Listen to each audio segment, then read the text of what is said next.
색깔 있는 인터뷰 시작하겠습니다. 웃음이 나요. 예. 정봉주 의원만 보면 웃음이 나요. 근데 문제는 탄핵 이후에 소개를 해야죠. 일단 네? 인사를 해야지. 아니 지금 얘기하려고 그러잖아요. 네, 탄핵 이후에 예.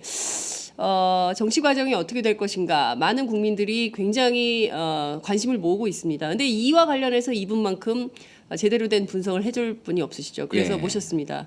정도사. 예, 봉도사. 예. 정도사랜다. 얼었어. 봉도사. 예. 정봉주 전 의원님 모셨습니다. 어서 오세요. 예, 반갑습니다. 네. 예. 요새 완전히 예. 의원님 전화가 불통이란다. 불이 난다고 들었어요? 한 30초에 한 통씩 와요. 30초에 한 통씩. 그게 이분들이 재밌는 게 네. 누가 제가 이제 트윗에다가 우병우 현상 수배했잖아요. 예. 그랬더니 또 수배 전단을 만들었는데 거기다 신고 전화하고 내 번호를 띄워야 되는데 네. 그냥 번호만 띄워놓으니까 우병우 번호인 줄 알고. 아 진짜요? 예, 진짜요. 그래서 10통화 중에 예. 8통화 내지 9통화는 우병우인 줄 알고 어떤 사람 대뜸 욕부터 해요. 예. 야, 너 우병우지. 지금 계속 오잖아요. 그러니까요. 전화가. 아니 제가 지금 확인하고 있는데 1분 1분이 아니야. 예, 10초, 예, 20초마다. 계속 전화가 지금 들어오고 있어요. 지금 예. 핸드폰을 공개를 하셨거든요. 예, 핸드폰 근데- 공개한 지 이미 오래됐고요. 그러니까요. 구글에 정봉주 전화번호 하면 딱 떠요. 근데 이제 저는 너무 재밌잖아요. 지금 상황이. 예. 우병우는 자칫 잘못하면 잊혀질 수 있는 인물이에요. 근데 이제 특검의 4대 과제가 있거든요. 네. 특검의 4대 과제가 첫 번째 세월호 회의죠. 세월호 7시간 조사 회의죠. 그렇습니다. 그다음 두 번째가 뭐냐 하면 뇌물죄. 그러니까 이제 지금 그 국회에서 탄핵 가결된 게 네. 요걸 좀 이제 변호사들도 막 이제 횡설수설 얘기를 하는데 딱 두 가지잖아요. 헌법 위반과 법률 위반. 예. 근데 우리가 지금 얘기하고 있는 뇌물죄는 법률 위반이죠. 예.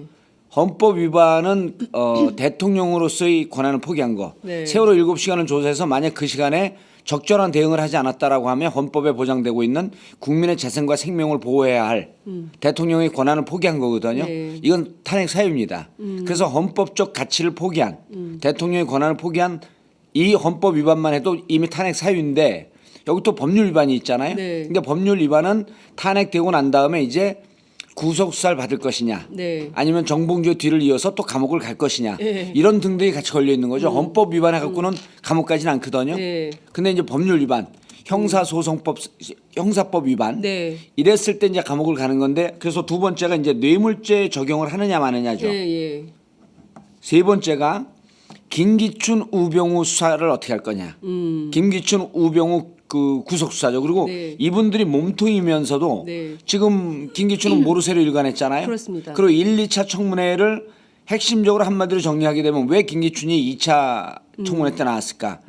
공개적으로 이 관련 사건의 수사를 받는 사람들에게 TV 생방송 중계되는 화면을 통해서 가이드라인을 준 거예요. 여러분들이 지금 감옥에 들어가 있어서 다 분산되어 있는데 아하.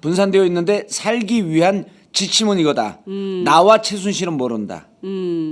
나와 최순실은 모른다. 그러니까 안종범이든 네. 정호성이든 네. 그다음에 이제 이재만 안봉근 이분들은 지금 그 거리를 또 활보하고 다니고 있잖아요. 그렇습니다. 네. 이재만 그래서 일단 그거 먼저 정리하면요. 예. 세 번째가 우병우 김기춘 어떻게 할 거냐. 그다음 네 번째가 이재만과 안봉근 구속 수사입니다. 이분들은 지금 문고리 3인방인데 네. 국정농단이면은 이미 보도도 됐잖아요. 최순실 씨가 네. 일요일 날 주일 날 안가에 들어와서 그 네. 관저에 들어와서 예. 문고리 3인방하고 회의를 했다. 이건 대통령의 권한을 수행한 거거든요. 그렇습니다. 그럼 이 대통령 조리사가 증언을 했잖아요. 그렇죠. 예. 그럼 바로 그렇게 증언이 나오자마자 네. 안봉근하고 이재만을 체포해야 되는 거예요. 검찰이요. 예. 근데 검찰 안 하고 있으니까 안 하고 있죠. 특검의 과제는 이 네 가지로 정리가 됩니다. 다시 정리하면 세월호, 그다음 네. 대통령에게 뇌물죄 적용하는 문제, 네. 그다음 김기춘과 우병우를 구속 수사하는 문제, 예, 예. 안봉근과 이재만을 역시 구속 수사하는 문제. 이게 이제 특검의 과제인 거죠. 근데 이제 세 번째 김기춘 아까 얘기가 다 우병우. 말았는데 네. 김기춘이 안 나와도 될 모든 증인들이 다 그 국정조사를 거부하고 있고 네. 법적으로 동행 명령권이 강제성이 없는데 네. 이분이 왜 나왔을까? 이거 이제 안민석 의원이 우리 그 전국구 이제 네네. 녹음이니까 여기 와서 분석을 한 거예요. 예. 제 분석은 아니고 안민석 의원이 계속 봤다는 거예요. 왜 나왔지? 그러니까 보니까 그날 하루 종일 김기춘 전 비서실장은 네. 이 사건 관련자들에게 메시지를 주고 있더라. 아하. 그 사실상 컨트롤 타워다. 시티죠. 아. 컨트롤 타워인데 예. 그럼 아주 이 법률의 전문가고 예. 법으로 사람을 그 간첩을 70년대 간첩 조작하는데 선수였고 네. 그 이후로는 공안 통치의 달인 아닙니까? 그렇습니다. 그런데 죄송합니다. 너무 흥분하고 얘기하다 보니까 이게 기침이 약 22년 만에 처음 나온 것 같아요. 생방송 중에. 예. 그런데 예. 김기춘 이분이 이 양반이 나는 최순실하고 모른다 라고 하는 것이 전체 수사받는 가이드라인이다. 그래서 이걸 통해서 감옥에 있는 최순실 그리고 그러면은 최순실의 국정농단은 최순실만 해당하는 겁니다. 최순실이 박근혜 대통령을 살살살살 꼬셔갖고 그 조정을 했고 자기는 최순실을 모르는 상태에서 박근혜 대통령이 지시한 국정만 수행했다는 겁니다. 김기춘의 주장. 예. 그리고 나머지 분들도 안봉근 이분들도 김기춘이 모르는데 자기들이 알아? 우리도 사실 생각해 보니까 최순실을 모르고 있었네요. 이렇게 다 진술이 법정에서 바뀔 가능성이 높아지는 거죠. 그 최순실이 몰랐다고 한다면 네. 예를 들었고 그 정호성 이런 경우는 이제 그 기밀 누설죄 딱 걸리지만 나머지 분들 같은 경우는 정확한 증거가 없으면은 최순실과 꼬리를 끊고 최순실은 오로지 박근혜 대통령의 국정농단 네. 여기에만 해당하고 나머지 분들은 설사 관여돼 있다고 할지라도 전체 형량이 줄어드는 이 메시지를 줬다. 아하. 이렇게 이제 보고 있는데 네. 그러면 실질적으로 김기춘이 브레인 역할을 했으면 거기에서 이 브레인과 또 집행을 했던 자는 누구이냐? 우병우죠. 우병우 수석. 예. 우병우 수석은 2014년 1월서부터 예. 박지만과 정윤의 문건 파동이 있을 네. 때 이것을 실질적으로 정윤회의 국정농단이었거든요 당시에. 예. 그다음 그 최순실 국정농단이었단 말이에요. 네. 이 사건을 느닷없이 정윤회하고 박관천이 문서를 유출했다는 사건을 둔갑시킨 게 그때 당시에 비서관으로 있던 우병우입니다. 그래서 민정비서관이요. 민정비서관이었죠. 예. 그리고 민정수석이 누구였었냐면 김영한. 예. 지금 그 유명을 달리하신 분이죠.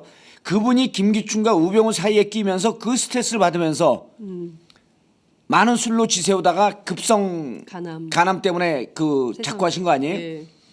그러면 그때 당시에 이 사건을 기획하고 이 사건을 실질적으로 조작했던 건 누구냐면 김기춘과 우병우라고 추정을 할 수가 있는 거죠. 예. 그때 만약에 그렇지 않고 김영한 당시 민정수석 정상적인 판단을 하고 있었던 분이죠. 네.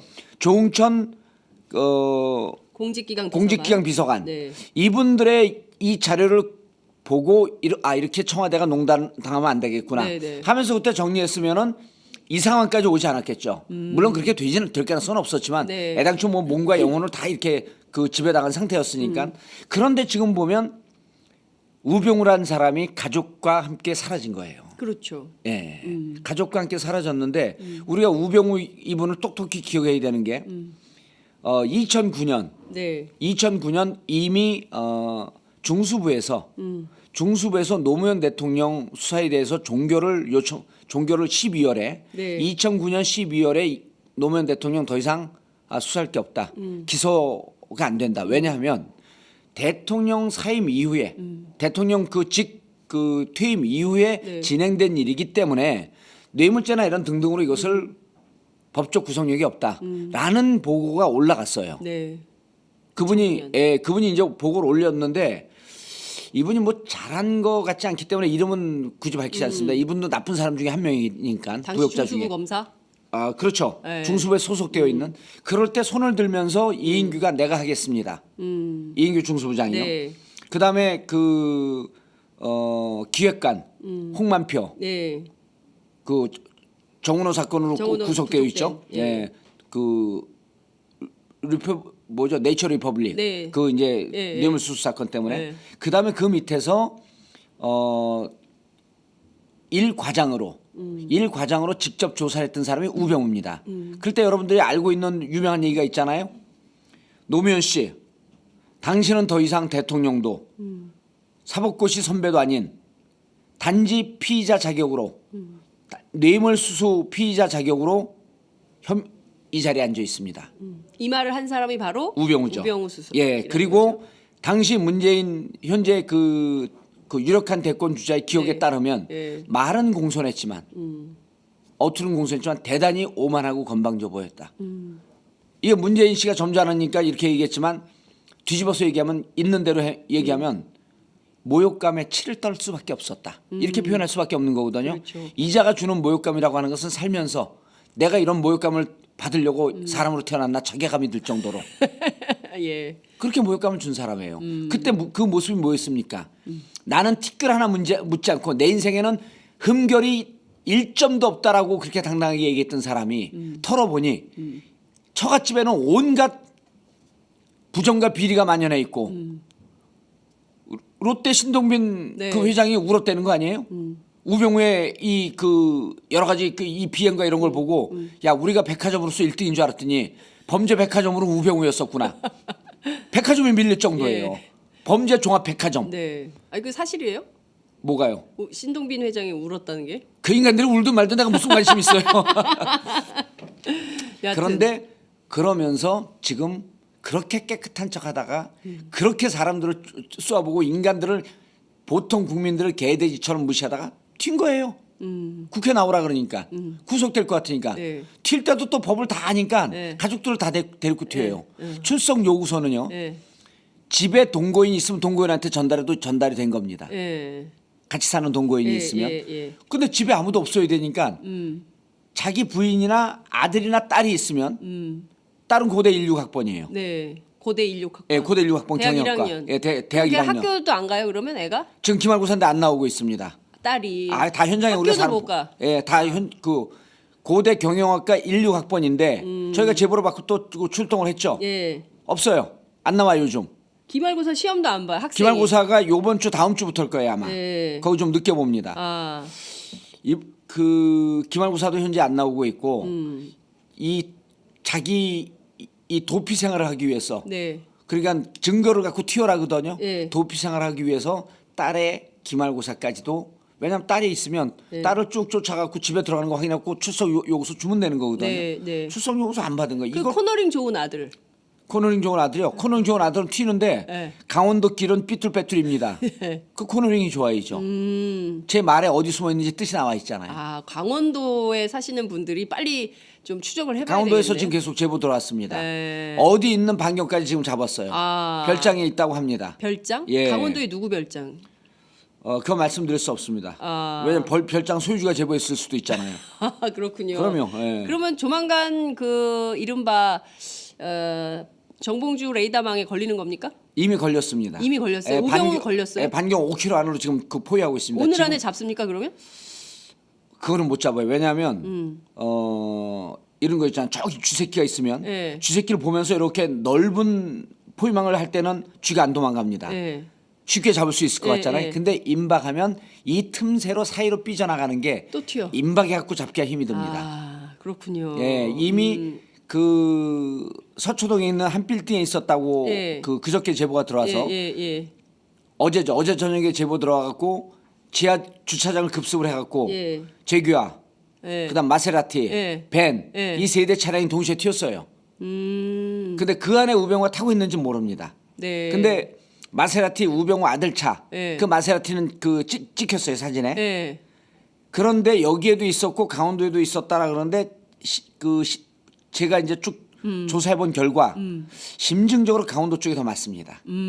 강원도에서는 오랫동안 은신을 하다가 네. 이게 좀 조여오니까 다른 데를 피했어요. 아 근데 참 검찰은 알 거 아니에요. 통화기록 이런 거 다 수사를 할 수 있을 테니까. 예. 그러니까 사실 정봉주 의원님은 그냥 민간인이고, 그러니까 진짜 국민적인 힘으로, 국민적 제보로 크라우드 이렇게 소싱. 크라우드 소싱으로 그렇죠. 이렇게 하고 예. 있는 건데, 검찰은 알고 있으면서도 이거를 추적을 안 하고 있는 거네요. 제 트윗을 안 보거나 혹은 전국구를 안 듣는 분들, 혹은 TBS TV 방송을 안 듣는 분들은 거두절미하고 무슨 얘기를 하고 있느냐. 정리하면요. 요거 보고 얘기하면 되나요? 네. 예. 제가 우병우 그러니까 이렇게 국민적 공분을 일으킬 수 있는 국정농단의 핵심인 그리고 그렇게 깨끗한 척하면서 노무현 대통령을 죽음으로 몰고 간 그 자가 결국 국정조사를 앞두고 튀었습니다.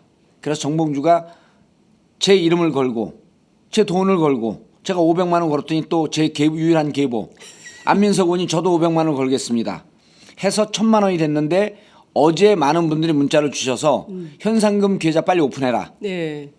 하겠다. 그래서 제가 개인 계좌로 지금 받아놓은 게 55만 원. 그래서 현재 1,055만 원입니다. 조만간에 뭐 1,000만 원 넣겠다, 500만 원 넣겠다는 사람들도 많은데 그래서 네. 제가 전화번호 공개했어요. 010-4336-0515. 010-4336-0515. 이걸 공개했더니요. 저한테 전화해갖고 네. 공개했더니 또 누가 현상 그 우병우 현상 포스터까지 포스터를 만들었어요. 만들었어요. 예. 포스터 만들었고 거기 전화번호 찍히니까 예. 그게 우병우 전화인 줄 알고 계속 전화 왔고 막 욕해요. 우병우 개엑섹스야 그럼 뚝 끊어. 그건 우병우가 아니라 정봉주고요. 네. 그래서 이제 또 우리가 그 크라우드 소싱 이 화가들이 있잖아요. 네. 우병우 사진과 네. 변장 몽타주가 오늘 중으로 나옵니다. 우병우 변장 몽타주. 그렇죠. 모자를 몽타주. 썼을 경우에 안경을 벗었을 경우에 아하. 안경을 벗고 수염을 붙이고 노인으로 위장했을 경우에 가발을 썼을 경우에 이게 네. 네 장의 몽타주로 지금 우리 화가가 그리고 있는 중입니다. 네. 진짜 예. 정말 이게 기발한 예. 아이디어 상상력 이런 것에서 가능한데요. 그 현상금이 1,055만 원인데 예. 더 많아질 수도 있겠네요. 계속 늘어나죠. 그리고 더 많아지면은 우리가 이걸로 예. 포스터를 하나 아니 슬로건을 하나 하셔야겠어요. 슬로건 만들어야죠. 슬로건 만들었어요? 우병우 현상금 받아 네. 대출금 갚자. 왜냐면 이게 민생이에요. 맞아요. 힘들어요 우리가. 그럼요. 먹고 살기 얼마나 힘들어요. 집집마다 대출금 없는 집이 없어요. 대학생들은 학자금 대출 갚아도 되고 자영업 하시는 분들은 자영업 하느라고 예. 전세 대출금 갚아도 예, 되고 예. 대출금 갚으세요. 예. 우병우 현상금 타고 대출금 갚자. 예. 슬로건이 제가 보기에는 국민들 입맛에 짝짝 떨어지는. 그럼요. 그 이제 제가 사람들이 그래요. 어제도 우리 이제 미건스 네. 이제 송년회 했는데 또 우리 벙커에 또 한 150명, 200명 모여 있잖아요. 예. 어떻게 이런 생각을 할 수 있냐. 그래서 제가 그랬죠. 저는 타고난 그 탤런트가 있고 그래갖고 사업적 능력이 있고 정치적 능력도 있는데 이 능력을 받은 게 내 것이 아니라 사회가 공유해야 할 능력으로 늘 생각한다. 내가 벌고 있는 돈은 언제든지 사회에서 필요할 때 내 돈을 내놓을 준비가 되어 있다. 그러니까 제가 세월호 가족이나 이럴 때 쉽게 내는 거예요, 돈을. 이번 집회하는 거기에다가 1,000만 원 후원한 거 모르시죠? 어머 정말요? 그럼요. 이 본 무대에 그렇죠. 이번에 긴급 행동, 퇴진 행동? 퇴진 행동. 1,000만 원 내셨어요? 1,000만 원 냈죠. 그리고 아이디어도 줬어요. 어떤 아이디어요? 그분들이 계속 전화 와요. 아유. 미치겠네. 그분들이 네. 현장에서 모금함을 돌리는데 이거 방송 보시는 분들이요. 퇴진행동 그분들이 한 번 집회할 때 하루 들어가는 비용이 작게는 8천만에서 많게는 1억 3천쯤 들어갑니다. 그 그렇게 음향 될 시설 것 때문에요. 같아요. 예. 음향 시설 때문에 예. 거기 나오는 가수들은 다 그 자원봉사. 열정페이거든요. 예, 자원봉사하는데 그분들이 나가서 그 A급 가수들이 노래하려면 800에서 1,000만 원 받아요. 노래 한 두 곡 정도 하고 예, 예. 그거 다 열정페이 하는 건데 준비는 해야 될 거 아니에요. 네, 네. 근데 현장에서 그 봉투를 돌리는 걸 보고 네. 모금함을 돌리는 걸 보고 이건 또 엄밀히 따지게 되면 모금 기부금품법에 걸려요. 쟤들이 이제 이게 그 경찰이나 검찰이 워낙 국민적 열기가 있는 거니까 못 거는 건데 그래서 네. 제가 무슨 아이디어를 줬냐면 1577, 1588 전화를 빨리 개설을 해라. 1577, 1588. 예, 그럼 그거 한 통 하는데 5천 원, 만 원 그 예. 부과되는 거 있잖아요. 예. 전화만 하면은 5천 원, 만 원씩 모금이 들어오는 거예요. 그걸 아이디어를 2주 전에 미국 가기 전에 주면서 그냥 아이디어만 주면 입만 갖고 있는 것 같잖아요. 바로 그러면서 제가 또 1,000만 원을 쐈죠. 그렇군요. 예. 여러분들 고생하는데 그러니까 그분들이 20년, 30년, 30년, 40년 민주화 운동을 하면서 같은 이 진보 진영 계열에서 내가 돈 있으니까 1,000만 원 낸다 하는 거 처음 당해본 거예요. 근데 제가 여기서 왜 그 얘기를 하냐? 저는요. 자기가 선행이라고 생각하면 왼손이 하는 일을 오른손이 알게 해야 됩니다. 이게 소통이에요. 그래서 저 사람이 저렇게 하는데 나도 그렇게 할까? 하면서 이게 그럼 전화 오는 거 미치겠어. 전화 잠깐 꺼두세요. 정봉주 의원 지금 방송 중이어서 전화 못 받으니까 예. 잠깐 꺼져 있고요. 이 전화 알겠습니다. 우병우 예. 수석 전화번호 아닙니다, 여러분. 예, 아니, 정봉주 이제 의원 근데 전화예요. 그래도 안 받을 수가 없는 게 제보가 계속 들어와요. 아주 그 디테일한, 디테일한 네, 예. 제보가 들어오고 그래서 이제 우리가 지금 이 싸움에서 이겼지만 네. 1단계 계단을 이겼지만 저는 늘 주장이 웃으면서 행복하게 싸우자는 거예요. 제가 감옥 갈 때 그랬잖아요. 예. 울지 마라. 정봉주 감옥 간다고 울지 마라. 우리가 울면 너무나 행복해할 사람들이 있다. 저놈들 봐라. 네. 저 개돼지들 모여서 지들끼리 10,000명씩 모였고 정봉주 감옥 간다는 게 찔찔 짜고 있어. 그걸 보면서 그날 저녁에 룸사롱에서 폭탄주 먹으면서 좋아할 인간들이 있기 때문에 울지 마라. 웃어라. 그렇죠? 예. 그래서 제가 세월호 가족들한테도 가서 그랬어요. 집회 현장에 나올 때 구질구질하게 하지 마세요. 깔끔하게 하고 웃으면서 하세요. 사람들이 보기에 자식들 잃고 실성했나 할 정도로 하세요. 왜냐하면 우리가 구질구질하게 있고 늘 우울하고 슬퍼하고 있으면 이 참사를 지켜보면서 통쾌했던 그놈들이 행복해합니다. 왜 우리가 그분들의 그놈들보다 돈도 없고 사회적 지위도 없지만 인간성에 있어서 질 수는 없잖아요. 그렇죠. 인간 본성이라고 하는 측면에서 우리가 질 수가 없잖아요. 그렇습니다.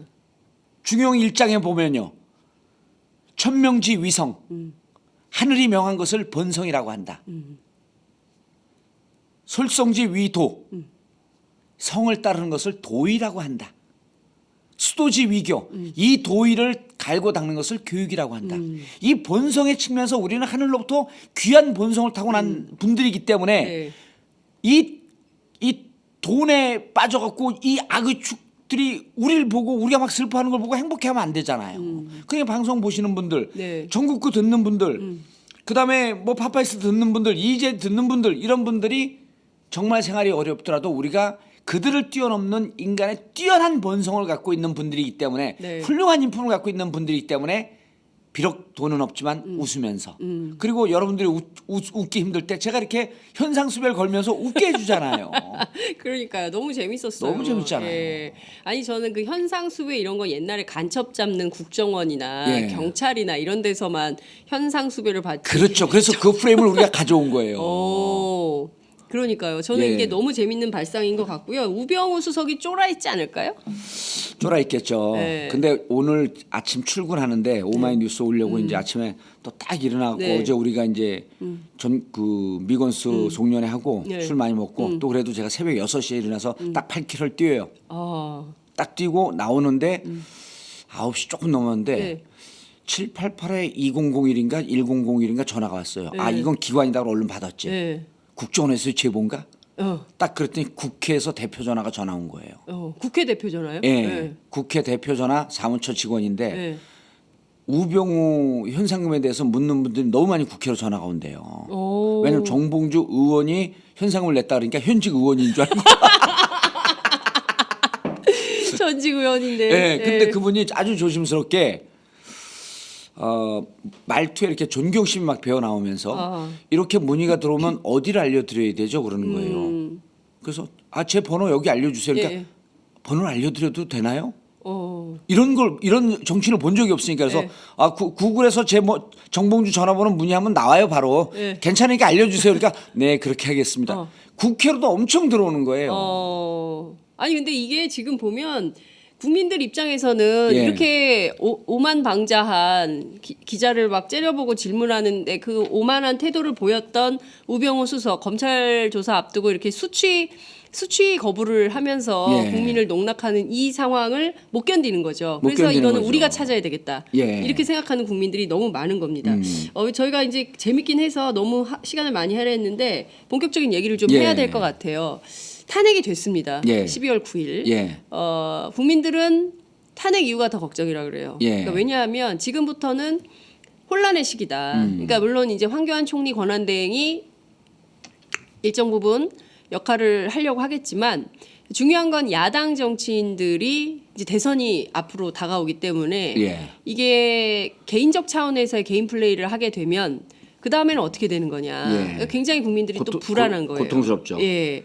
지금부터가 더 중요한데 자 지금 이 상황을 어떻게 보시고 예. 분석을 좀 해주시면 좋을 것 같아요. 일단 헌재 얘기를 간단하게 좀 짚고 넘어가- 넘어가야 될 필요가 있는데요. 그 헌재 얘기는 이제 우리 또 그 전국구 보면 율사들이 전국구에는 많이 나오잖아요. 네. 그래서 전국구가 이제 특히 그 세월호 문제 전문, 그다음에 이제 법률 문제 전문, 남북 통일 문제 전문. 그러니까 이제 이 변호사들 얘기를 쭉 그 종합을 해보면 검찰 출신들이 이렇게 얘기해. 박한철 소장은 네. 자기 무덤에 기록할 자랑스러운 기록 히스토리가 없다. 율사들은 특히 네. 이렇게 공직에서 언제나 그 대법 이런 데서는 내가 무슨 사건을 했다 하는 것을 자기들 사람 만나면 이렇게 검사들 모이면 이렇게 한답니다. 아 이번 삼성 잡으신 분이고요. 아하. 아 이번 비북회 정봉주 감옥 분이고요. 이게 자기들의 훈장이랍니다. 근데 박한철 소장은 네. 자기가 있을 때 가장 큰 사건을 처리한 게 통진당. 통합진보당 해산 사건인데 네, 네. 이미 그것도 김용한 돌아가신 민정수석의 비망록을 보게 되면 김기춘의 지시를 받으면서 김기춘 꼬봉처럼 그렇죠. 행동했다라고 하는 게 네. 이미 만천하에 알려진 거 아니에요? 네. 이것을 뒤집고 자기의 법률가로서 이 체면을 좀 이게 전문 용어밖에 생각이 안 나는데 반가이 할 수 있는 다른 용어가 생각이 안 나요. 이게 우리가. 체면을 세울 수 있는 회복할 수 있는, 예. 예. 좋은 기회일 것이다. 그래서 지금 헌재가 바삐 서두르는 거는 네. 1월 31일까지 가능하다고 한다면 지난 토요일 일요일도 다 나갔고 연구했다는 그렇죠. 거 아니에요. 그래서 예. 1월 31일까지 결론을 낼 것이다. 자 이게 박한철 소장과 헌재에 있는 분들도 부담스럽잖아요. 박한철 네. 소장이 빠지게 되면은 8명 중에 6명이 찬성을 해야 되는 거예요. 네. 9명 중에 6명이 덜 부담스럽죠. 그렇죠. 그래서 박한철 소장이 있을 때 하고 싶은 심정이 있을 터인데 자 이건 그대 순수한 헌재의 논리고 네. 정치권에서는 특히 새누리당에서는 정비가 안 되어 있기 때문에 네. 가급적 3월 이정미 재판관 권한 그 헌법재판소장 직무대행을 할 네. 이 박한철 소장이 퇴임하고 난 네, 이후에 예. 이정미 재판관이 퇴임하는 3월 14일까지 끝을 내주기를 기간을 좀 밀어줄 것을 새누리당에서는 정치적으로 요구할 수 있다. 이거 뭐 공식적으로 요구하는 게 아니라 그런 역학관계 속에서 영향력을 조율할 수 행사할 수 있다는 거죠. 근데 그래서 오히려 헌재와 새누리당하고 부딪힐 위험성이 있다. 아 헌재와 새누리가 다툴 가능성이 예, 다툴 있다. 가능성이 기간 있는 거죠. 때문에. 예.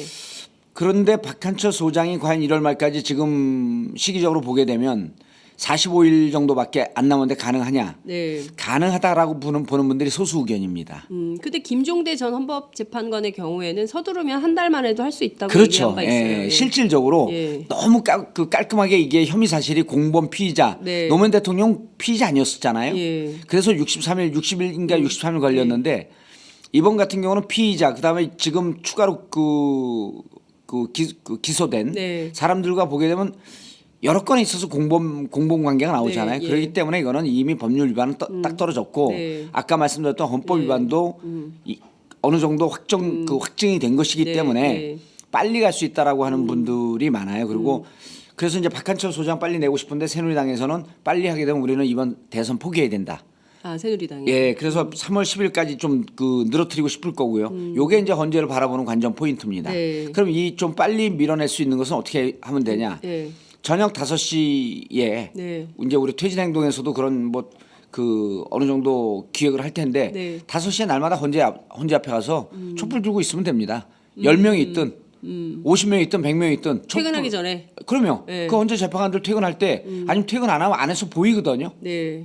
매일 촛불을 들어. 매일 들자. 헌재 앞에 가서 촛불을 드는 거 이것은 압박이 아니라는 겁니다. 왜냐하면 무슨 죄를 짓고 정치사범 혹은 정치자금법 위반, 선거법 위반 때문에 재판하는데 하지 말라고 하면서 법원이나 검찰에 갖고 압력을 행사하는 건 압력으로 비춰지지만 네. 이건 국민들 총의가 모여진 것이기 때문에 총의를 전달하는 촛불을 드는 데는 네. 충분히 의미가 있다라고 하는 게 율사들의 네. 판단이에요. 아. 그래서 우리 국민들의 힘으로 만들어낸 것이기 때문에 네네. 국민들이 여전히 5시나 5시 반쯤 가서 퇴근할 때 1시간이나 1시간 반 정도 촛불을 들고 있으면 네.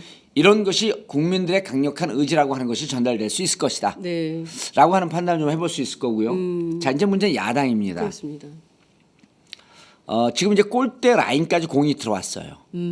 이 반이 넘어가야지 골이 되는 거거든요. 예. 근데 반 넘어갈 직전까지 지금 선에 딱 다 있어요. 여기 쏙 들어가면 이제 골인인데 네. 골인이라고 하는 건 정권 교체인 거죠. 네. 그런데 거기서 이 공을 네가 차냐 내가 차냐 네가 막냐 내가 막냐 네가 차냐 내가 차냐 그러다가 골대 밖으로 차버릴 위험성이 늘 진보 진영에선 보였던 거죠. 그 87년 6월 항쟁을 그래서 사람들이 걱정하고 있는 거예요. 그렇죠. 그때처럼 될까 봐. 예. 87년 6월 항쟁 때 국민들의 힘으로 직선제 개헌을 만들어냈는데 네. 김영삼, 김대중 대통령이 야권이 분열되면서 네. 결국은 노태우 정권으로 넘어갔고 그렇습니다. 그리고 그 이후에 노태우 정권이 91년도에 그 삼당 야합을 하면서 네. 그때부터 지금까지 이 보수 정권 체제가 쭉 온 거거든요. 그렇습니다. 이런 걸 보면 이제 야권이 그 분열하지 말자. 네. 야권이 분열하지 말자 그러는데 저는 이번에 국민들이 만들어낸 이 결과이기 때문에 네. 야권 후보들이 분열되지 않도록 하는 것도 역시 국민의 몫이다.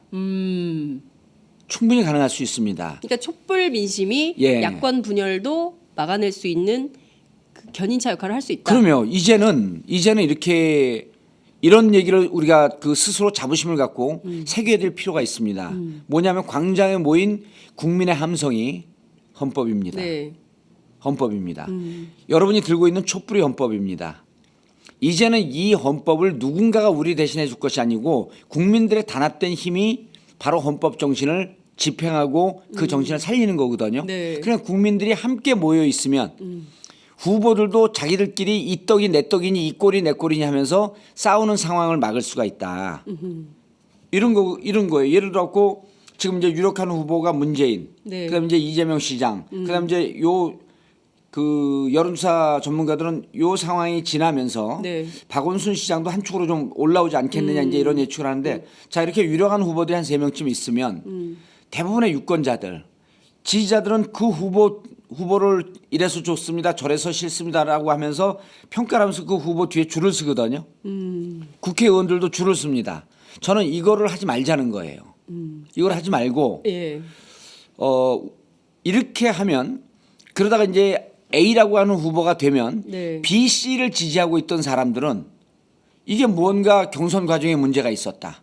후보를 만드는 과정에 뭔가 야매가 있었다. 야로가 있었다 이러면서 후보가 된 A를 공격하기 시작을 합니다. 그 지지자들이 그런 게 또 많잖아요. 많죠. 그리고 또 우리 또 이 진보 진영 지지자들은 얼마나 똑똑합니까? 예. 저 사람이 돼서는 안 되는 이유를 많이도 안 찾아내고 한 100가지 찾아내요. 그렇죠. 그러면 결국은 우리가 우리 진영 만들어낸 후보들을 흠집을 내면서 우리가 갈라지는데 이때 아주 유명한 얘기가 있습니다. 우리 같은 진영의 정권 교체를 바라는 지지자들이면서 네. 적보다 더 미운 동지가 되는 거예요. 맞아요. 적보다 더 미운 동지. 위대한 이게 정치 철학에서 나오는 얘기거든요. 제가 만든 말입니다. 그래요? 그러면 적보다 더 미운 동지. 네. 근데 사실 그 옛날에도 그런 게 되게 많았어요. 예. 그러니까 그 YS DJ가 분열할 때 끔찍했죠. 차라리 노태우가 낫다 이런 주장하는 그럼요. 사람들도 있었다는 거 아니에요. 그리고 그때 YS DJ 때는 뭐냐면 DJ는 비판적 지지. 네. 그다음에 YS는 후보 단일화 하면서 네. 실질적으로 YS 지지했던 사람들. 예. 그 사람들이 87년대 나뉘어졌던 감정적 앙금이요. 지금도 안 만나요. 지금도 안 만나요. 30년인데. 지금도 가끔가다 이제 이렇게 우리가 무슨 네. 그 민주화운동 원로들 이렇게 모이면 거기서 이제 이렇게 하는데 대충 앉아서 식사하고 술 먹고 뒤풀이 할 땐 다 따로따로 가요. 김대중 지지했던 사람, 김영삼 지지했던 사람 끼리끼리. 따로 가요. 그때 갈라진 게 87년이면 지금 얼마입니까? 30년이거든요. 네. 그래서 이런 꼴을 우리가 다시 보지 않기 위해서 그래서 제가 제안한 게 그리고 네. 우리 그 장윤선 기자도 계속 사석에서 강조하고 있는 게 유권자 단일화 운동을 하자. 예. 유권자들끼리 갈라쓰지 말자. 그래서 유권자들끼리 모여서 네. 온라인이든 오프라인에서는 플래시몹이나 이런 걸 통해 갖고 네. 바꾸자 대한민국. 예. 정말 그 대한민국 리셋 운동을 하자. 네. 리셋하는 운동을 하면서 네. 후보는 마음속으로 지지하는 후보는 선풀을 계속 달지만 네. 내가 반대하는 후보에게 악플은 달지 말자. 그걸 하는 거예요. 저는 네. 문재인 지지한다. 난 이재명 지지한다. 난 박원순 지지한다. 그 사람은 이래서 좋다. 이래서 대한민국을 바꿀 것이다. 하는 걸 막 올리라는 거예요. 우리 예. 홈페이지에 와갖고. 예. 그러나 문재인은 이래서 안 되고 이재명은 이래서 안 되고 박원순이 이래서 안 되는 악플은 달지 못하는 게시판 관리자들이 그 악플은 계속 긁어낼 겁니다. 네. 그래서 선풀 운동을 하자. 그리고 그거로만 끝나면 너무 소극적이니까 네. 이렇게 모인 우리가 체인지 코리아 .net인데 네. 바꾸자 대한민국 이 유권자 단일화 운동에 모인 분들이 예. 여기 교수들도 모이고 기자들도 모이고 우리 그 저 같은 경우 폴리테이너라 그러잖아요. 네. 그 장윤선 기자 같은 경우는 저널리스트면서 네. 또 이 사람들에게 기쁨을 주고 유명 인사니까 저널 테이너라 말해요. 제가 근데 유명 저널 인사는 테이너니까 영어로 막기비 코플라쳐요. 제가 폴리 테이너, 그다음에 저널 테이너, 그다음에 그 소셜 테이너 네. 이런 분들이 많이 들어와서 국민들에게 알리고 하면서 여기서 우리가 뭘 만들어내냐면 정말 우리 사회가 바로 서기 위해선 10가지 정도 이 정도의 과제는 실천을 해야 되겠다. 그럼 이 과제를 후보들에게 또 보내는 겁니다. 네네. 이 과제에 대해서 어떤 생각을 하고 계시죠? 그럼 그 답변이 올 거 아니에요? 네. 그럼 또 우리 전국을 돌면서 그분들 네. 모시고 예. 콘서트 하는 거예요. 콘서트 하면은 또 그 열정 회의하는 검증도 해야 되죠. 검증도 해야 예. 되죠. 예. 그 후보 검증하면 예. 막상 토론도 붙여놓고 또 이제 토론에 강한 사람이 있고 토론에 약한 사람이 있으니까 그래요. 장윤성 기자하고 저하고 또 뭐 다른 분들하고 1대1 하면서 잘한다 해줘야죠. 그러면은 네. 그걸 보고 또 사람들이 검증하고 오마이뉴스에서 생중계하고 예. 전국구는 생중계 능력이 안 돼요. 네. 그래서 생중계하면서 국민들이 보고 아 저분을 후보로 하는 게 좋겠다. 네. 저분을 후보로 하면 안 되겠다. 이런 걸 검증을 하면서 쭉 우리가 정말 후보를 깊이 아는 과정을 거쳐가자. 그리고 이렇게 해서 우리가 선거 후보 단위라 야권 후보 단위라 임박 전에 네. 임박해서 최인지 코리아 안에서 우리가 어느 후보가 가장 적합하다고 생각하느냐라고 하는 거를 우리가 여기서 우리끼리 모여서 투표를 해보자는 거예요. 아하. 일종의 그 예비 선거네요. 예비 선거죠. 근데 이게 하늘에 뚝 떨어진 제 아이디어가 아니고 네. 이미 8년 전에 오바마하고 힐러리하고 붙었을 때 미국에 무브 온 운동이 있었어요. 예. 그때 우리 이 두 좋은 후보들이 둘 다 있는데 예. 너무 좋은 후보들인데 우리가 이거 갖고 싸우지 맙시다. 예. 누구를 하는 게 좋을까요? 하면서 그때 3천 명이 모여서 투표를 했어요. 3천 명이. 네. 그래 아주 간발의 차이로 오바마가 이겼습니다.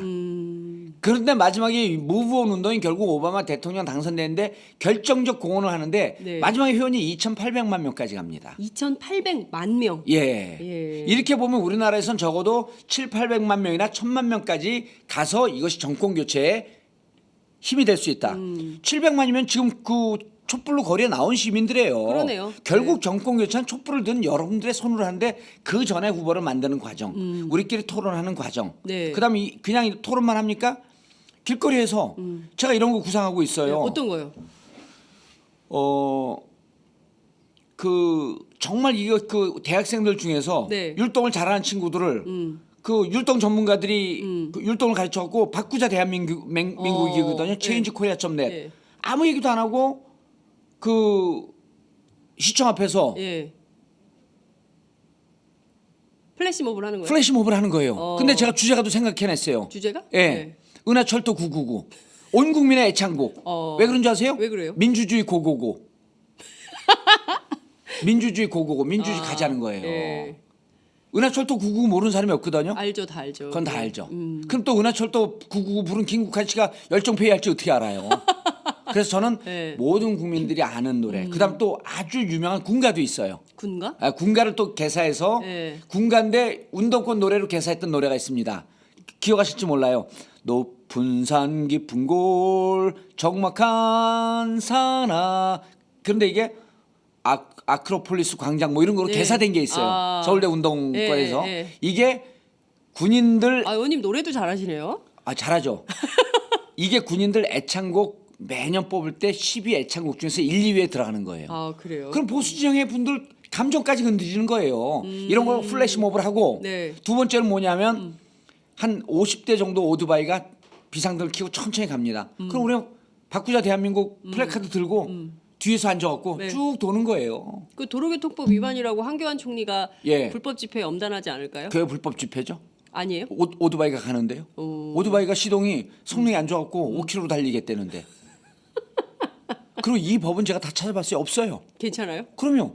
뒤에서 예를 들어 그럼 모두 걸어야 되냐면 그 짜장면 배달하는 사람들 네. 배달통 다 걸어야 돼요. 왜 오토바이에다 그거 써놓고 다니지? 오토바이에다가 짜장면, 피자 쓰는 것과 더 나은 미래를 만들자는 바꾸자 대한민국을 들고 있는 거하고 무슨 차이가 있어요? 그렇죠? 또 여기까지만 하면 재미가 없어. 네. 마지막 있잖아요. 네. 막상 이 회원으로 가입할 때 나는 무슨 역할로 기부를 하겠다라고 하는 게 나와요. 아. 나는 온라인에서 메시지를 만들겠다. 나는 온라인에서 유포하는 책임을 지겠다. 네. 나는 자동차가 있으니 오픈카가 있으니 나 오픈카 팀으로 들어가겠다. 오토바이 있으니까 오토바이 팀으로 들어가겠다. 예. 이런 역할들이 다 있어요. 나 한춤 하니까 네. 난 저녁에 이른바 클럽 죽돌이니까 난 플래시몹 하겠다. 아. 클럽 죽돌이가 나쁜 뜻이 아니에요. 네. 자기의 그 재능대로 사는 거거든요. 난 플래시몹 하겠다. 이런 역할들이 회원에 가입하면서 다 나옵니다. 아. 근데 오픈카 갖고 있는 사람들 한 20명이 오픈카가 비상등을 켜고 좀 떨어져서 멋진 오픈카들이 쫙 압구정동을 가고 홍대 앞을 가고 서면 로타를 가는데 옆에 조수석에 탄 사람이 바꾸자 대한민국을 들고 있어요. 그러고서 오마이뉴스가 딱 찍어갖고 유튜브에 올려봐요. 네. 선거는요. 너무 재밌잖아요. 그러네요. 아니 뭔가 벌써부터 머릿속에 그림이 쫙 그려지는데요. 상당히 활력 있는 선거, 그럼요. 재밌는 선거가 될 수 있을 것 같다. 근데 의원님 오토바이가 아니라 예. 오토바이예요. 아니에요. 이게 오토바이. 오토바이 그러면 40세 미만이고 예. 오토바이 해야지 40세 이상이에요. 오토바이. 오토바이. 오토방정을 떨면서 하는 게 오토바이고. 아 되게 웃기다. 노래까지 잘하는 봉도사. 예. 오토바이 지금은 난리 났습니다. 아니 그래서 예. 바꾸자 대한민국은 국민들이 앞장서서 만드는 정권 교체예요. 네. 이제는 후보들 뒤에 줄 서면요 좀 자괴감이 들어요. 이러려고 정치를 했나 하는 자괴감이 들어요. 네. 왜냐하면 후보들하고는 연락이 안 됩니다. 그럼 후보를 싸고 있는 이 캠프 네. 이미 문고리 권력들이 돼 있거든요. 예. 그러니까 문고리 권력이 박근혜한테만 있는 것은 아니다. 그렇죠. 다 있다. 이분들한테 얘기해서 이 후보한테 말이 들어가는데 너무 시간이 오래 걸려요. 그리고 자기들 검증을 해 또. 네. 이 생각이 좋을지 네. 말지 후보에게 전달할지 말지. 안 되는 거예요 이게. 그래서 그러면 우리가 당신들이 훌륭한 사람들이지만 당신들을 바라보면서 정권 교체를 기다리지 않고 촛불을 든 국민들의 심정을 하나로 모으는 역할을 하겠다. 이건 누가 되든지 관계가 없는 거예요. 네. 우리의 정권 교체죠. 국민의 정권 교체. 국민의 정권 교체는 이후에 그렇게 해서 대통령이 된 사람은 네. 이 국민의 명령을 피할 수 따라야- 없습니다. 그렇습니다. 왜냐하면 바꾸자 대한민국은 흩어지지 않을 거예요. 왜 흩어지지 않냐면 그 이후에 2018년 지방선거 있잖아요. 네. 그럼 18개 광역시도 정도는 어떤 사람이 뽑히는 게 적당가라고 하는 걸 지방별로 바꾸자 대한민국 대통령 바꾸면 바뀝니까? 네. 이 사회의 파운데이션 기초를 바꿔야 되는 노력을 해야 되면 지방선거도 해야죠. 네. 2020년 가면 국회의원 후보들 갖고 누가 좋은지 네. 해야죠. 예. 이제까지는 낙선운동, 당선운동 이런 게 아니고 정말 국민들이 모여 있는 정치 권력은 흔들려도 국민들이 중심이 된 민주주의 역사는 흔들리지 말자는 그 기틀을 이번에 만들자는 겁니다. 네. 광장을 보면서 제가 광장을 딱 보는데 우주의 기운이 몰리면서 간절하게 네. 노력하면 우주가 도와준다 그러잖아요. 네, 네. 그건 최순실 씨 어법이고요. 네. 이 사람이 우주를 나이롱뽕으로 본 거예요. 우주가 먼저 결정을 합니다. 11차원의 세계 우주에서 네. 우주에서 도와주려고 하면 그 인간의 마음이 바뀌면서 간절해지기 시작하는 거예요. 인간이 먼저가 아니고 이 인간의 기운이 모인 우주에서 먼저 정봉준 네가 이 일을 하는 것이 맞겠다. 우주에서 기운이 쫙 오는 거죠. 그 촛불을 보면서 제가 내린 판단이에요. 네. 우리끼리 내가 적보다 더 미운 동지라는 말까지 만든 사람인데 그러면 적보다 더 미운 동지가 되지 않기 위한 길이 뭐가 있겠느냐.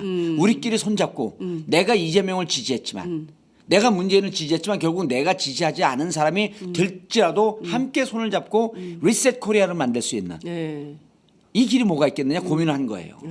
굉장히 중요한 포인트라고 생각을 해요. 유권자 단일화 운동은 예. 이게 정말 대한민국에 필요한 운동이다. 왜냐하면 그럼요. 우리가 예. 분열해서 망한 역사가 너무 많기 때문에 이번에는 그렇게 해서는 안 되겠다. 특히 이제 벌써부터 그런 기운들이 좀 있습니다. 예. 캠프별로. 그래서 저는 촛불이 사실 야당도 적극적이지 않았잖아요. 이번에 예. 촛불 집회 광장은 광장대로 국회는 국회대로 각각의 역할이 있다 이런 주장을 해서 논란을 빚기도 했었는데 그래도 촛불이 견인했기 때문에 여기까지 온 거예요. 그럼요. 촛불이 이렇게 무서울 줄 알았어요?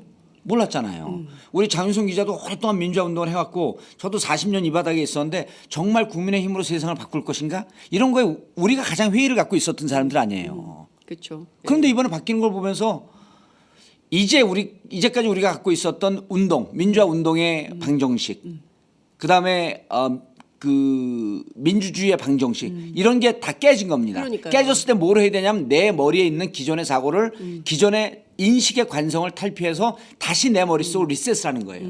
그러면 함께 갈 수 있는 길이 뭐냐가 보이는 거죠. 그러니까요.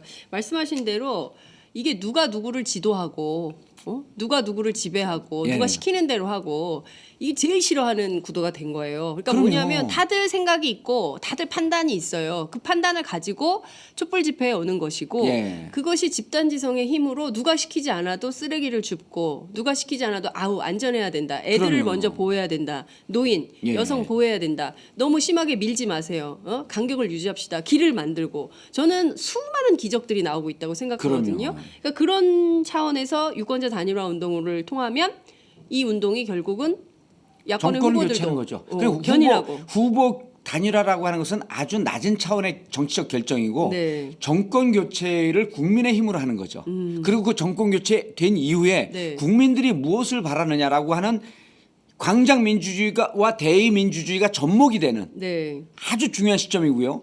저는 이거를 그 인류 평화의 시작이 한반도에서 시작됐다고 보는 거예요. 인류 평화? 예, 인류 평화, 인류 민주주의가 정착이 돼야지 이게 인류가 평화로 가는데 네. 인류 평화의 시작이 한반도에서 그 시작이 됐다라고 하는 이유가 미국의 방송 매체에서 이러잖아요. 여러분들은 역사상 가장 위대한 집회를 보고 있습니다. 네. 이게 문구예요. 그러면서 이분들이 모여서 지금 장윤성 기자가 얘기했던 그 아름다운 집회 현장, 쓰레기를 치우는 현장, 아무런 사고도 나지 않고 아이들이 있으면 보호하려고 하는 모습. 그리고 결국은 이로 인해서 부도덕하고 부정한 대통령을 끌어낼 수 있는 민중의 힘. 네. 저는 이번에 갖고 유권자 단일화 운동에 성공을 하면요. 전 세계가 주목을 할 거라고 생각을 합니다. 이미 주목하고 있어요. 아니 광장은 주목을 했는데 네. 이래서 정권 교체로 가는 과정까지를 주목할 겁니다. 그러면 대한민국의 우리가 정치를. 이 광장의 광장 민주주의, 디마크로시 오브 플레저. 발음이 오늘 굉장히 좋으세요. 아 그럼요. 막 불러가요. 네. 영어 선생 출신 아니에요. 미국 유학파. 저 미국 공부했어요. 근데 디마크로시 오브 플라자거든요. 플라자 민주주의, 광장 민주주의인데 이 광장 민주주의가 대의민주주의하고 접목이 된 사례는 역사상으로 잘 없어요. 80% 국민들이 탄핵을 찬성하는데 78% 의원들이 찬성을 하잖아요. 그리고 이 힘을 유권자 단일화 운동, 바꾸자 대한민국, changekorea.net 이걸 통해서 묶어서 국민의 정권 교체라고 하는 쪽으로 가면요. 네. 그리고 그 다음에 이 대한민국을 다시 놓고 통일의 기운을 만들고 전 세계 중심이 한반도로 가고 있다라고 하는 이거를 보여줄 수 있는 정치 한류가 시작이 되는 겁니다. 정치 한류. 예. 오. 그래서 저는 네. 이렇게 해서 선거하면 유권자 단일화 운동이라고 하는 하나의 프레임을 갖고 네. 전 세계 민주주의를 갈망하는 나라를 돌아다니면서 제가 특강을 할 겁니다. 이렇게 하면 네. 이렇게 하면 여러분들의 민주주의는 한국처럼 30년, 50년, 100년 앞 당겨질 수 있다. 당신 나라의 민주주의가 당겨지는 만큼 세계 평화는 빨라진다. 아니 실제로 우리 예. 촛불 보면서 미국에 있는 사람들이 그랬다는 거예요. 우리도 한국처럼 저렇게 해서 예. 트럼프를 끌어내릴 수 있을까? 이런 생각을 한다는 거죠. 그렇죠. 예. 그리고 이제 그 아랍의 경우에는 자스민 혁명을 우리도 저렇게 했으면 좀 실패했잖아요, 그때. 예, 이길 예. 수 있었을 텐데 이런 아쉬움들이 있다는 거예요. 그러니까 저는 세계가 주목하는 그래서 이제 요새 노벨 평화상을 줘야 되는 거 아니냐. 예. 한국의 촛불을 예. 뭐 이런 얘기도 나오더라고요. 예. 그래서 결국에는 정치 한류까지 이끌어가는 큰 그랜드 플랜을 말씀을 해주셨는데 당장 국회는 정신이 없어요. 뭐 여야정 협의체를 만든다. 예. 황교안 총리를 탄핵해야 된다. 아니다. 그냥 가야 된다. 예. 뭐 경제사령탑인 유일호 경제부총리를 할 거냐, 아니면 임종용 금융위원장을 새 경제부총리로 앉히기 위한 인사청문회를 할 거냐, 뭐 굉장히 복잡한 그 실타래처럼 얽힌 일들을 지금 고민하고 있어요. 예. 실제로 그 여야정 협의체에 대해서는 양비론이 있습니다. 아니 새누리당이 책임져야 될 정당인데 무슨 그쪽하고 파트너십을 가지고 이야기를 해야 되느냐 이런 비판. 예. 아니다. 지금 상황에서는 여야정 협의체로 가야 된다 이렇게 주장하는 분들도 계십니다. 예. 의원님은 어떤 생각이세요? 저는 지금 여야정 협의체가 옳지 않다고 봐요. 민주당과 국민의당, 정의당은 지금 뭐를 해야 되냐면요. 네. 그 민정 협의체를 만들어야죠. 민정 협의체. 예. 그러니까 이제 이게 제가 그 용어가 벼랑간에 생각이 안 나는데 21세기 들어오면서 정치의 영향력은 축소가 되면서 민간의 영향력은 확대가 되잖아요.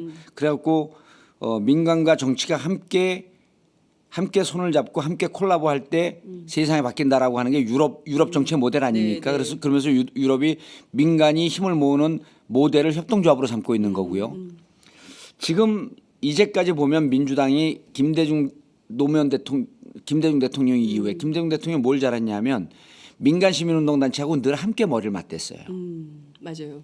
근데 이번에 촛불 민심에 밀려갖고 결국 야당이 그 성과를 내는 듯이 보였지만 네. 그 저변엔 촛불 민심 국민이 있거든요. 네. 그러면 지금은 시민운동 단체와 같은 위원회나 같은 팀을 만드는 게 야당은 더 중요하죠. 왜냐하면요, 새누리당은요, 뭐 여야정 협의체 안 해도 돼요. 거기는요, 친박 비박 싸우다가 깨집니다. 이미 싸우고 있어요. 이미 싸우고 있잖아요. 황희철 우리 친박 그 명단하면서 살생부하면서 9명 나가라 그랬잖아요. 네. 그 새누리당은 저렇게 싸우면서 깨지든 지들끼리 봉합하든 놔주면 돼요. 여야가 야가 손을 잡아주는 순간 탈출을 모색해 주는 거예요. 네. 뭐하고 비슷하냐면요. 추미애 대표가 네. 박근혜 만나러 가겠다라고 했을 때 출구 제공해 주는 거 아니에요. 네. 사람들이 욕했잖아요. 하지 말라고. 네. 지금 여야가 손을 잡는 건 그때 추미애가 박근혜 만나러 가겠다라고 했던 것과 똑같은 결과입니다. 하지 말아야 돼요. 네. 지금은 오히려 이걸 만든 국민들을 어떻게 정치에 신뢰를 갖게 하면서 견인해낼 것이냐. 예. 그럼 여기에는 민정협의체, 민간인과 정당이 함께하는 협의체. 여기에 국민의당, 정의당, 민주당 네. 그리고 국민대표 해갖고 이분들이 50% 차지하고 네. 시민사회운동 대표 50% 차지하잖아요. 네. 그럼 그때부터는 국민의당하고 민주당이 손을 잡을래 안 잡을 수가 없어요. 못 싸웁니다. 야삼당이. 야삼당이요. 예. 야삼당 포션 50% 주고 그다음에 국민 포션 50% 가지면 국민들이 견인해낼 수 있는 훨씬 강해지잖아요. 네. 이게 옛날에 김대중 대통령이 했던 모델입니다.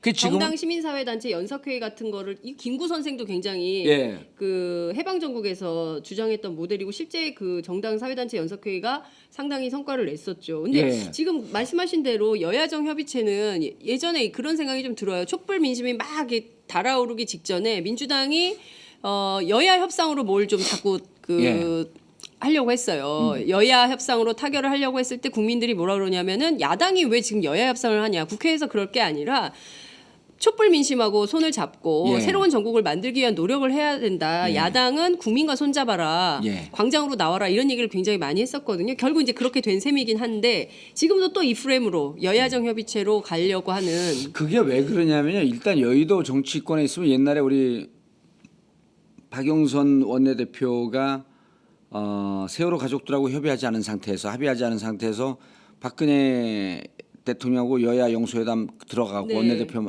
해갖고 덜컥 합의를 해갖고 왔잖아요. 맞아요. 수사권과 기소권이 없는 그 특조위. 특조위를 네. 받았단 말이에요. 이게 왜 그러냐면 정치인들은 여의도에 갇혀 있으면 성과를 내야 되겠다는 조급증에 빠지는 것 같아요. 추미애 대표가 박근혜 대통령을 만나는 것도 내가 들어서 해결할 수 있다. 아니 내가 뭘 해결한? 해결사 역할을 해야 그렇죠. 된다. 그리고 자기가 정치인으로서 이런 성과를 내야 된다라고 하는. 근데 지금은요. 뚝뚝 보통 뚝이 무너진 게 아니거든요. 정말 망망대해 바다에 어마어마한 쓰나미에 국민의 힘이 몰려오고 있는데 이럴 때는요. 여기에서 조각배 타고 촐랑촐랑하면서 뭘 하려 그런 게 아니고 이 밀려오는 힘에 얹혀서 같이 가면 되는 겁니다. 얹혀서 같이 가는 것은 아까 얘기했듯이 정당사회단체 연석회의를 만들든 네. 아니면 민정협의체를 만들든 네. 지금은 국민의 바다로 들어가야죠. 제가 안민석 의원한테 12년 전서부터 얘기했거든요. 네. 현장에 답이 있다. 답이 안 나올 때 무조건 국민 속으로 들어가라. 무조건 광장으로 나가라. 그럼 답이 보인다.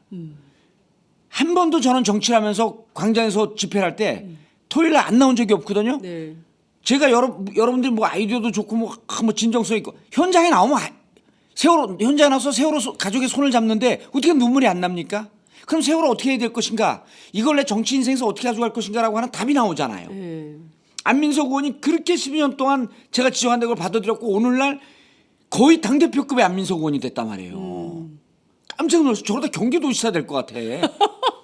아니 근데 진짜 뭐 인기가 많으시더라고요. 근데 또 모든 방송에 갖고 자기는 정봉주 계열이라고 하는 이 겸손함까지 보여 또. 한번 자기가 정봉주가 자기 계보라라고 한번 얘기했다가 네. 인터넷에 엄청 까였거든요. 안민석 의원 동영상 한 번 올리면 100만씩 본대요 요새는. 대단해. 그 그냥 안민석 잠깐 의원이 틀어도, 예. 지난 2012년 대선 때 예. 반문의 선두주자라면서 까였잖아요. 그랬나요? 우리 미곤스에서도 까였고 근데 저 일주일에 한 번씩 면회 오는 거로 이제 좀 반가이 됐는데 네. 그 이후로도 친문이나 친노 쪽에서 계속 욕했었어요. 그러나 저렇게 열심히 하면서 자기 성과를 내니까 있잖아요.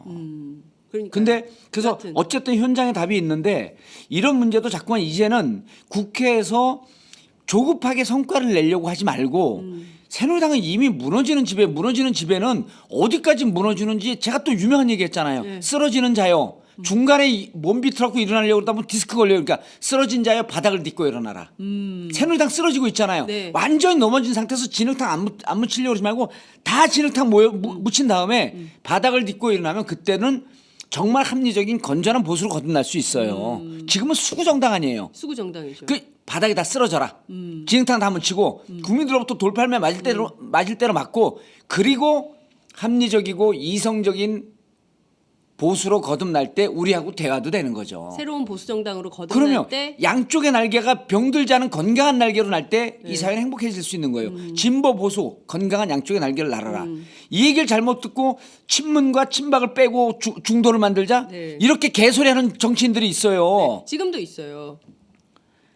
친박 잘못했죠. 네. 친박 퇴출될 사람들은 지들끼리 퇴출하든지 말든지 알아서 하는데 결국 국민들이 퇴출시킵니다. 김준태 다음에 춘천에서 국회의원 당선될 수 있을 것 같아요? 김진태 의원이요? 김진태 의원이요. 안 돼요.